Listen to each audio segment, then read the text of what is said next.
Hello, my loves, it's Bryony. I wanted to talk actually in relation to the system, the body and energy system, and in relationship.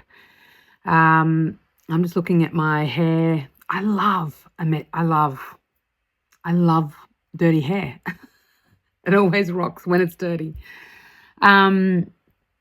Is that in relationship is where ruptures happen. Ruptures happen within the self, in relationship with self, in relationship with the mother, in relationship with family, in community, and even in life itself. Ruptures happen relationally.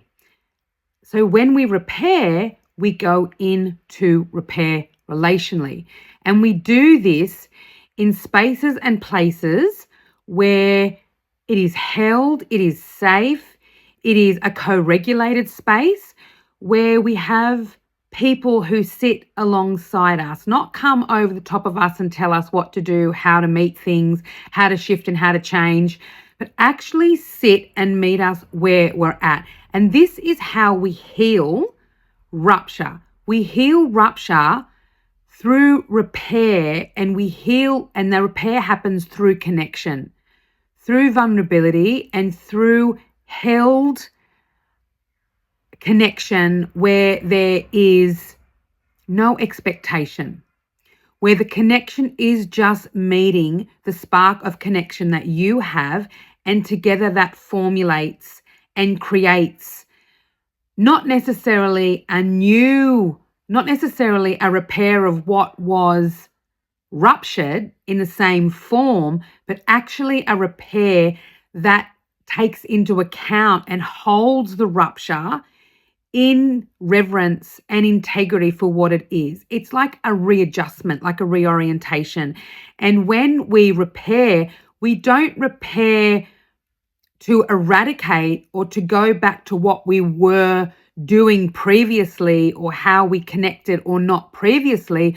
What we do is we actually give opportunity to reconnect and to connect at a deeper and different level together relationally. And this is why the rupture and repair model works so well, is because it allows for mistakes, it allows for movement, it allows for change, and it allows you in your system, in meeting the other person, in meeting life, to shift and orient to the new axis, to the new connection point. And this is where we learn so much about ourselves, so much about life, so much about others, so much about community. And this is why I love this work so much. Working clinically and working relationally in my own community, in my own personal relationships, where I can actually meet the rupture with the repair.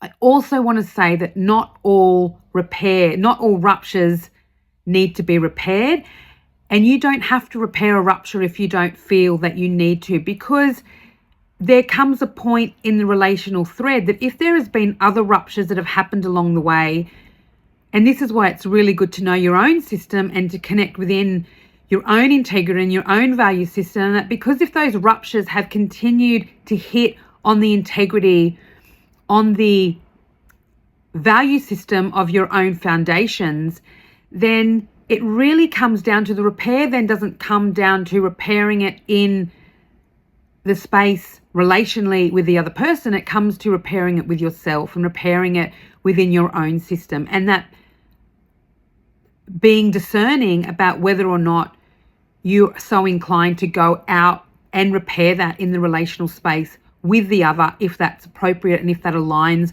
with where you're at.